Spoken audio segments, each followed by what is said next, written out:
Lieutenant Dr. Katpagavalli Manogaran, Assistant Professor of History, Sri GVG Vishalakshi College for Women, Udumalpet, Tamil Nadu.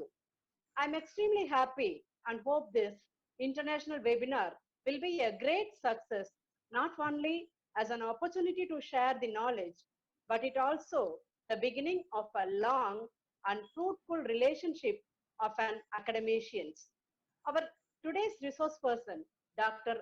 Subhashini Kanagasundaram, is a storehouse of knowledge, an inspiring personality. Undoubtedly, she is a role model for her commitment, and we all are very fortunate to have her as our resource person. Our resource person, Dr. Subhashini, completed her PhD in Information Technology, and she is the founder and president of Tamil Heritage Foundation, started in the year 2001. Through this foundation, our ancient materials are preserved in a proper scientific way for the future generation. Through this foundation, they digitalized more than 300 rare Tamil books and 1 lakh palm leaves. She is the European coordinator for the Tamil Virtual Academy, Board of Director for International Movement for Tamil Culture. She delivered more than 500 special lectures in various forums in various countries. She received many awards from various countries, including Tamil Nadu Government Award also. It is a pride privilege to introduce you, Madam. Madam, now the virtual forum is yours. Thank you. Thank you, Dr. Katpagavalli, for a very nice introduction. And I feel very happy to join this faculty development program organized by your History Department of Sri DVG Visalakshi College for Women. And good afternoon to the management, Dr. Kalichalvi, the college principal, and Dr. V.K. Saraswati, the HOD of History Department, professors from the History Department, all participants. And I think it's a tea time for you there in India. I suppose maybe you have a cup of coffee or tea in your hands at the moment, but it's only 1:30 afternoon here in Germany. So let me know when you are able to see. Is it visible now? Yes, ma'am. We can. Yes, ma'am. We can see. Okay, it's perfect. So the title of today's lecture is The Historical Significance of Tamil Nadu Coastal City. Yeah, and I like this place very much, so I thought that probably that I can talk about this special cities and then the historical past. So long before the Silk Road became the famous trading system it is today, the great Indian Ocean was well known with commerce, right? So international explorers and merchants traveled thousands of miles to India's incredibly long coastal line, not just to exchange goods and ideas, but also forming important cultural bonds. So around 300 BC, Alexander the Great invaded the Empire of Persia. So with this, he began a series of wars that lasted 10 years and that led him conquering much of the known world, including a part of Punjab in northern India. So while this was happening, a new dynasty in southern India was establishing itself, the Cholas of Tanjore. And this ancient Tamil-speaking dynasty of warriors would go on to achieve unmatched glory in creating a maritime empire as far as Swarnadipa, which is present-day Indonesia. So, however, while much has been said and written about the flourishing spice trade of the Malabar coast, the Coromandel coast also has a fascinating past of which little is discussed or even known. So it is a history involving an ancient dynasty, a clash of colonial powers, and a prosperous trade. So let me share a map with you. So what we see here is a map of the Malabar and Coromandel coast from Pierre Duval. So Pierre Duval was a French geographer or cartographer, we can say call him as well. So he published this map in 1679. And we can see here, for example, that part here, this is what Malabar coast, and then this is the Coromandel coast. So the Coromandel coast, the region derives its name from the Tamil Chola Empire, means land of Chola, an ancient dynasty that ruled the region from the mid-9th century AD to 13th century AD. So it also has been known since ancient times as the land of the temples, even now, and for the many temples that are located along the coast. So interestingly, this name is also found mentioned in the rock inscriptions of Emperor Ashoka. So a long time back, so the great temple inscription of Tanjore, right up to a final appearance in the year 1279 AD. And it was the Britishers who further translated Cholamandalam into Coromandel and started using it to refer to the coast. So as far as for the person who first coined the word Coromandel, the exact identity remains shrouded in mystery. So however, one person, Ludovico di Vatema, a young Italian adventurer from Bologna. Bologna is a northern city, which is also partly very badly affected at this period, the Corona period. So he may have a good claim for this name. So in 1505, he had traveled to Nagapattinam, the town in Chola heartland that stood at the mouth of River Kolidam, which is the southern channel of the Kaveri River. So 5 years later, he published his book, Itinerario in Rome, in Italy. And then full of detailed descriptions of India's eastern coastline, which is the Coromandel. The book was sold quite quickly and led to the coast becoming a prime target for Portugal's maritime rivals. So the Dutch, the Danes, French, and English, until then, the Portuguese had successfully guarded the secrets of navigation to this coast. So let me show you this Google map, a modern day Google map that shows the present names for the cities, which is written in Tamil.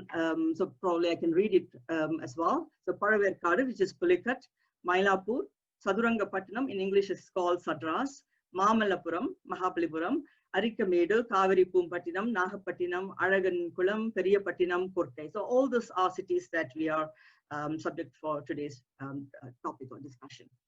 So the Coromandel coast, as we see in the previous slide, in the map, so coastal plain in eastern Tamil Nadu state, southern India.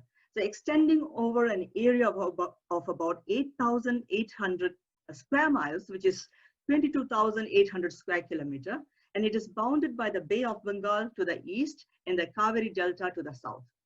So by late 1530, the Coromandel coast was home to 3 Portuguese settlements at Nagapattinam, St. Thomas, in Mylapore, in Chennai, and in Pulikat.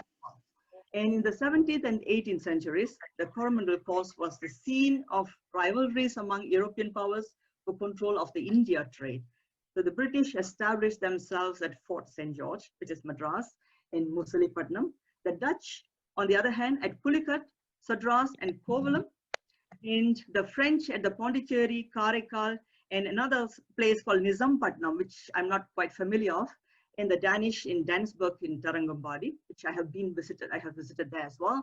And all these places still contains historical remains, a mere reflection of European settlements along the coastal area. So let me show you one interesting illustration, depicting, this is the illustration showing a scenery when the Dutch arriving at one of the Malabar coast cities, and it shows the folks busy building ships and merchant ships for various places arriving, from various places arriving, and the greeneries, villages filled with coconut trees. And you can see 1 or 2 elephants, most likely trained elephants, I suppose, which were used for transporting the goods as well. So I'd like to show one more very important map. Perhaps some of you have already come across this map, but for many, I'm pretty sure this might be something new and interesting. So can you guess what map is this about? Maybe I can pause for a second. So this is one of the finest maps depicting the ancient European conception of India, as conceived by Claudius Ptolemy, 150 AD, printed in Venice in 1511 AD. It's almost about 1,000 years from the concept to the, from the material. And this fascinating map, while published in the early 16th century, reflects how the ancient Greeks and Romans conceived of India. So importantly, it remained the most authoritative source of geographical knowledge of the subcontinent available to European prior to Vasco da Gama's arrival in India in 1498. So almost about 1,500 years.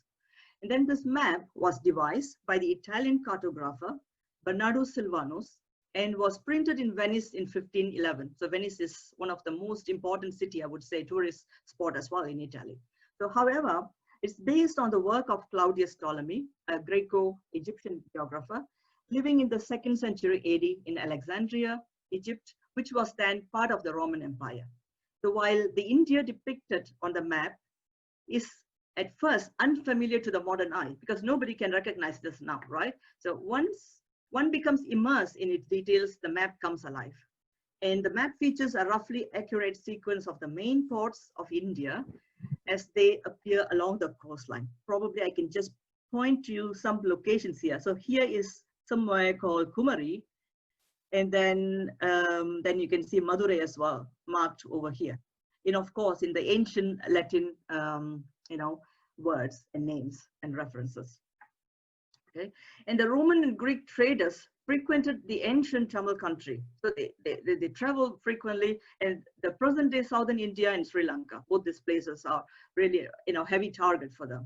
And establishing trade with the seafaring Tamil states of the Pandyan, Chola, and Chera dynasties, and establishing trading settlements which secured trade with the Indian subcontinent. So by the time of the Ptolemaic dynasty, a few decades before the start of the Common Era, and remained long after the fall of the Western Roman Empire. As recorded by Strabo, who is a well-known historian, and Emperor Augustus of Rome received an ambassador from a southern Indian king called Pandyan of Tamil Kingdom. So that happens almost about 2000 years back.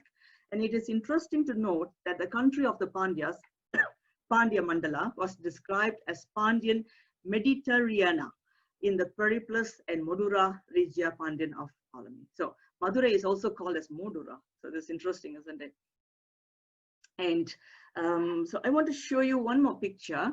So whoever have been already visited or traveled in Europe, so must have come across such the statues, mostly carved in bronze, in all major cities of Europe. The very popular Roman mythology about Romulus and Remus is very much connected to the founding of the city of Rome and the Roman kingdom by Romulus. And the killings of Remus by his brother and other tales from their story have inspired artists throughout the ages. So since ancient times, the image of the twins being suckled by a female wolf has been a symbol of the city of Rome and ancient Romans. And Romulus and Remus, both of them were born in Alba Longa, one of the ancient Latin cities near the site of Rome.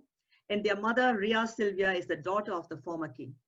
And the story tells that the god Mars, similar to what we have in our Indian mythologies as well, and god Mars is the father of these twins. And seeing them as a possible threat to his rule, King Amulius, who is the uncle of Rhea Silvia, he ordered them to be killed. And however, they were abandoned on the bank of the river Tiber to die. They were saved by the god Tiberinus, father of the river, and survived with the care of others at the site of what eventually became Rome. And in the most well-known episode, the twins were suckled by the female wolf, as I said before, and eventually they were adopted by a shepherd, and they grew up tending flocks unaware of their true identities. But over the time, they became natural leaders and attracted a company of supporters from the community, and eventually became great leaders and the founder of Rome. And Roman historians dated the founding of Rome around 753 BC, but the earliest known written account of the myth is from the late 3rd century BC. And the sea trade between India, particularly the cities along the Malabar coast and Coromandel coast, was very active during this time. And I would like to share an interesting image, full of image, the slide. So probably you can recognize some of the figures.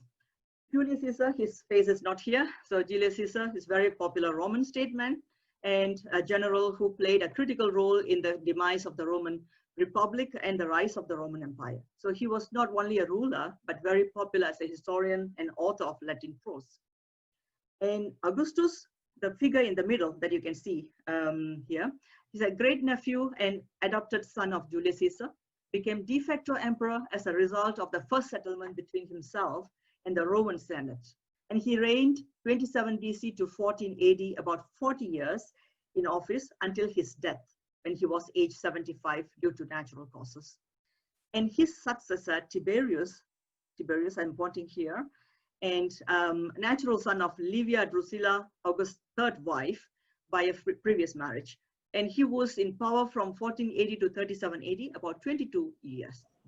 And the great nephew and adoptive grandson of Tiberius and great grandson of Augustus, Caligula, here, took the leadership on the 18th March 37 AD and reigned Rome until 47 AD for 3 years only.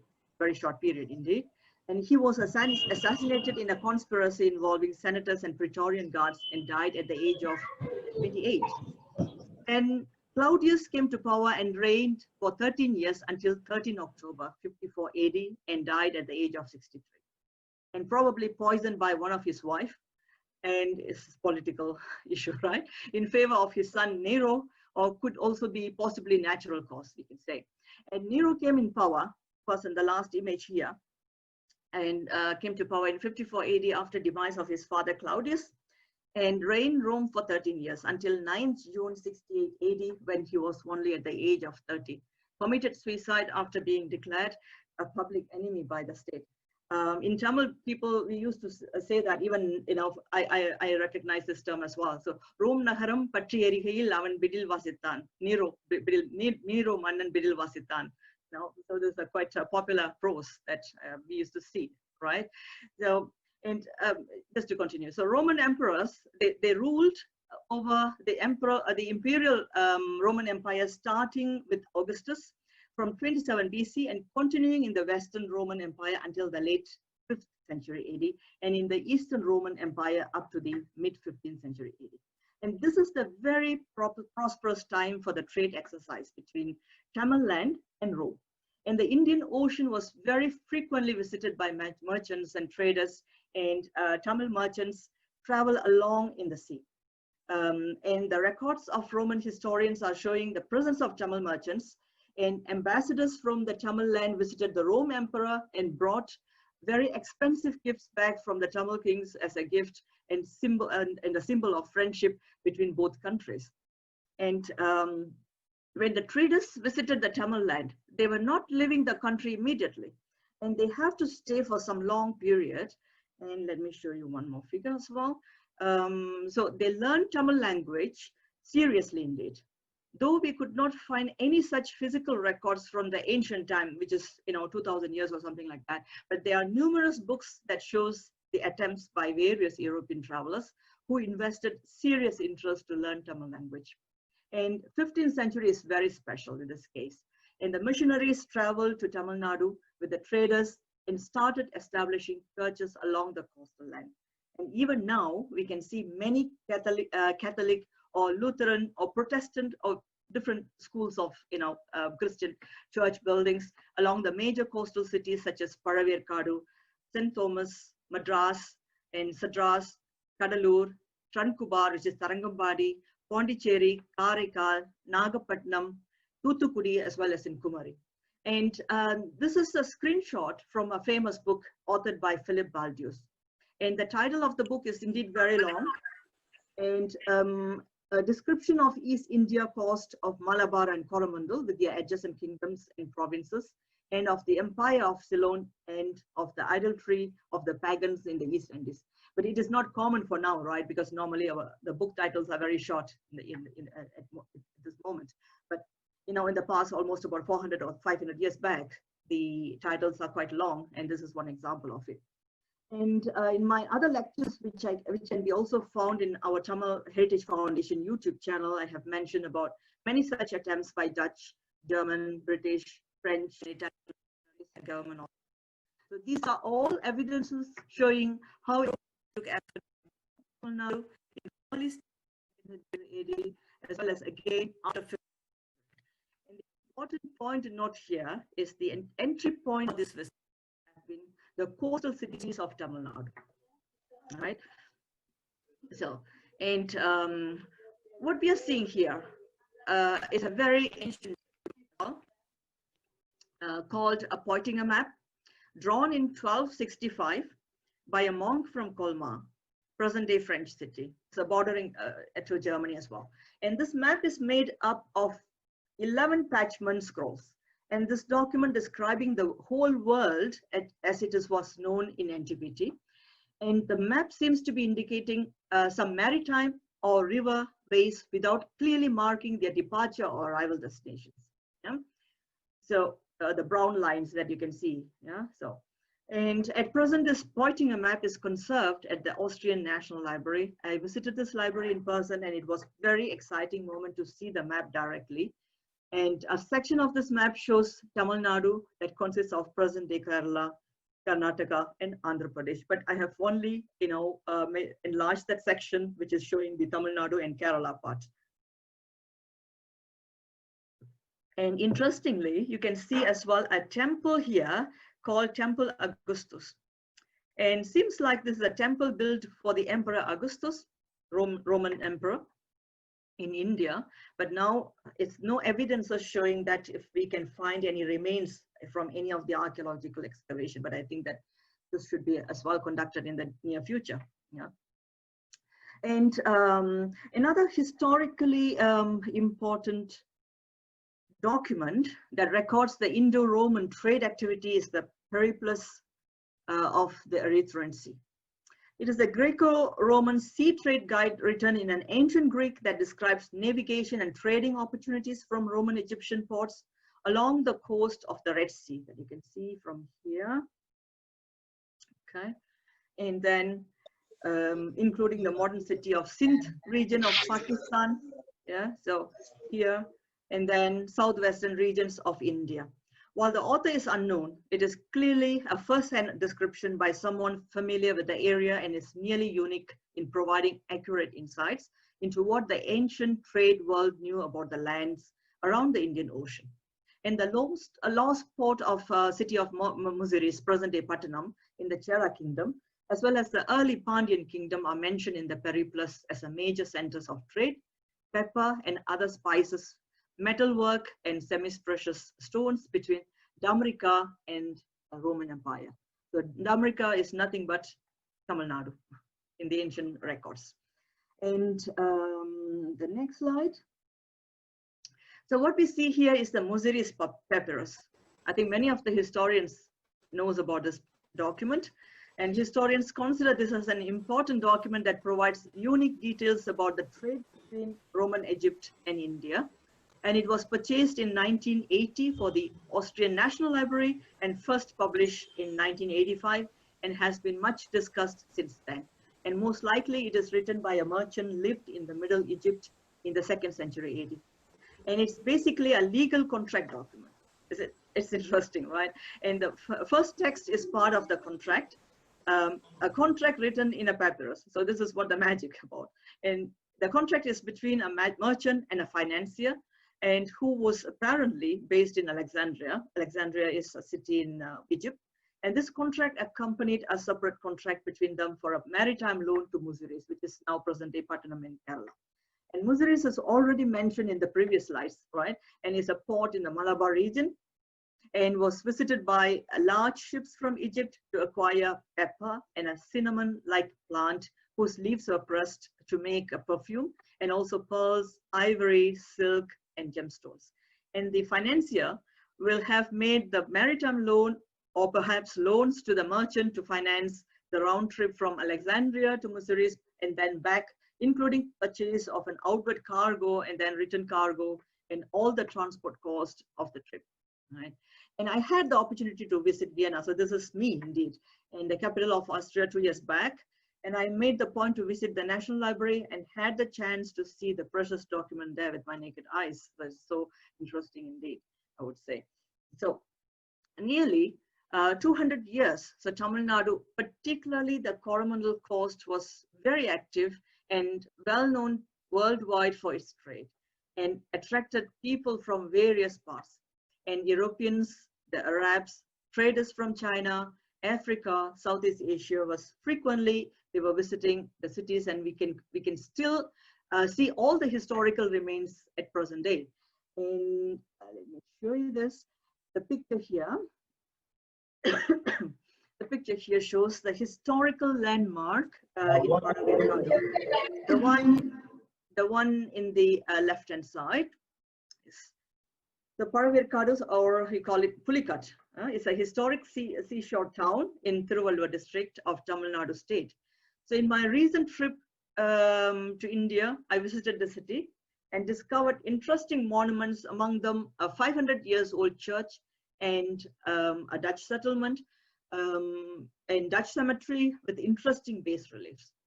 And the Portuguese established a trading post in Pulicat in 1502, and with the help of the Nayaka rulers. They built a fort there and held this fort until few years when they were defeated by the Dutch. And the Dutch occupied Pulicat fort in 1609. And between 1621 and 1665, it's really sad to know this. So 131 slave ships were deployed by the Dutch to export 38,441 Indians captured on the Coromandel coast and transported from Pulicat to be sold as slaves to Dutch plantations in Batavia, which is present-day Jakarta or Indonesia. And I had also presented a lecture a few weeks back on the indenture labors. Also, I talk about the slaves and how people has been, transported in the past, in the past 300 years and so on. So, and it repeatedly changed possession, this location, until finally occupied by the British in 1825. And tourism seems to be flourishing here, but in my opinion, there are a lot to be done in this area. It has very high potential to emerge, similar to seashore cities in Kerala and Goa, but it's a pity very less initiatives are being taken to promote tourism in this area. And similar to Pulicat, another seashore city that I visited in January is Madras. I don't know how many of you know about the city. It is something, I would say it's a discovery for me as well, because in each and every travel to Tamil Nadu, I just take any means of transport and then just travel via bus, any local bus or autos, car or whatever, and then I try to explore all the cities and villages and so on. So this year in January, I visited this place, Madras, and it's quite fascinating indeed. And Madras is a fortress town located in India's Coromandel Coast in Chengalpattu district, and it's almost about 70 kilometers south of Chennai in Tamil Nadu state. And Madras is the anglicized form of the ancient town of Sadurangapattanam. Yeah, and modern Madras was established as part of Dutch Coromandel in the 17th century, which was even before center of weaving superfine muslin cloth for export besides pearl and edible oil. And the magnificent Madras fort, built for commercial purposes by the Dutch, is a vast compound enclosing a huge granary and stable structures used to mount elephants as well. And unfortunately, one of these structures survives at the moment. You can see me just sitting on the cannon in front of the fort. And the fortress was raided by the British in 1818 and then came under the control of the British East India Company. And it is now maintained by the Archaeological Survey of India, ASI, in efforts to preserve this great monument. So from 2003, it seems like major restoration of the damaged fort was carried out, leading to many archaeological findings. And the first battle between the British East India Company and the Dutch started here as Battle of Madras. And the fort includes a cemetery which with many beautifully decorated graves that date to between 1620 and 1769, which is almost about 8 years history is recorded there. And I would say this is another very beautiful and a very highly potential city for tourism and tourism related business. But unfortunately, nothing exists apart from this fort building and very few stalls selling cool drinks and fresh lemon juice. That's it. So it's very pity indeed. Yeah? And let me show you one more very interesting picture. So I think many of you know this place, right? Yeah. So probably you have already guessed. So this is Mahabalipuram. And Mahabalipuram was one of the two major port cities by the 7th century within the Pallava kingdom. And the town was named after Pallava king first Narasimhavarman. Along with economic prosperity, it became the site of a group of royal monuments, many carved out of the living rock. And they were, these are dated to the 7th, maybe 8th AD, right, centuries AD. And Mamallapuram is well known for Tamil Nadu tourism and luckily also protected by the UNESCO as World Heritage Site at present. And another very interesting coastal cities I discovered in my frequent journey to Tamil Nadu is Kadalur. So you can see the map of Kadalur here.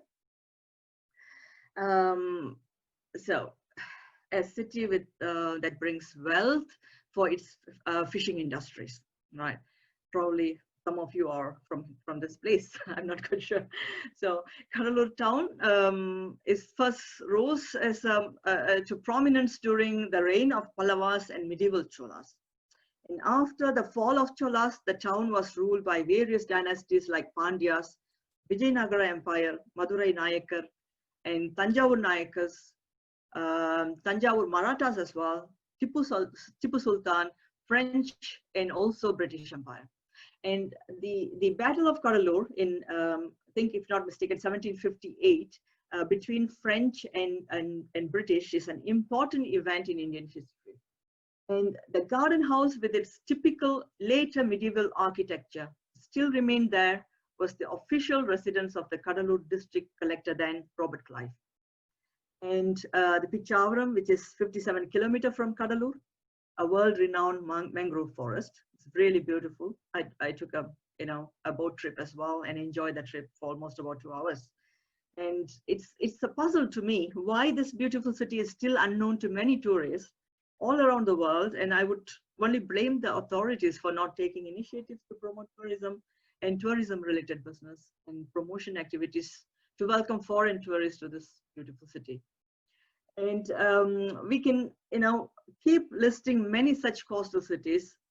Tarangabadi is one more, Karaikal, Pumbuhar, etc., which need attention to revive back the glory these cities has enjoyed in the past. And Madras is also at present day Chennai is also worth mentioning here. And I presume some of you who are listening to this lecture may be from Chennai. So many does not know there is a nice place called Kasimedu in North Chennai area. And this is Kasimedu indeed. And the shipbuilding and fishing activities are core business here. And early this year, our Tamil Heritage Foundation, we organized a tour in North Chennai to show and discover the historical importance of North Chennai, the white and black town, and the obelisk, the great obelisk, how this place playing significant role in the economy of Tamil Nadu. It was really a successful trip indeed. And so with all those information, I conclude my talk. I presume I took you a virtual tour along the Coromandel Coast and hope you have enjoyed this virtual tour. And Tamil Heritage Foundation International is a global initiative to preserve and understand Tamil heritage in digital media. And THFI is mostly virtual with ground activity in Germany, India, Sri Lanka, and Malaysia as well. And we actively engage in the Tamil history preservation activities since 2001. And all our findings, research, data, and publications related information are available in our web portal. And I have listed here all the possible ways to contact us. And we can be reached from our Facebook pages. You can see here, we have 4 Facebook pages. The formal or the official site, Tamil Heritage Foundation, or for colleges, you may be interested to find information published in the THF Student Heritage Network. And then another special page in German and Tamil specifically for the program that we conducted last year in Germany, installing 2 Thiruvalluvar statues in Germany. So the Kural das Thiruvalluvar in Thirukural. There is also another Facebook page, and also not missing out my Facebook page, Subhashini THF. And you can also visit our Min-Tamil Google group, which is open for everybody. So there's no limitation. And all our publications are posted in our website, our main portal, tamilheritage.org. And we have a special Wikipedia section as well, a locked wiki site, I would say, for featuring the articles and research papers, and which is called heritagewiki.org. So for anyone interested to join hand with our organization. And any colleges or any research scholars who has interest in conducting joint programs with our Tamil Heritage Foundation International, I would suggest you to visit our main site at www.tamilheritage.org and go through all our activities and contact us with a formal proposal for our joint activities. Maybe I can then stop the slide here.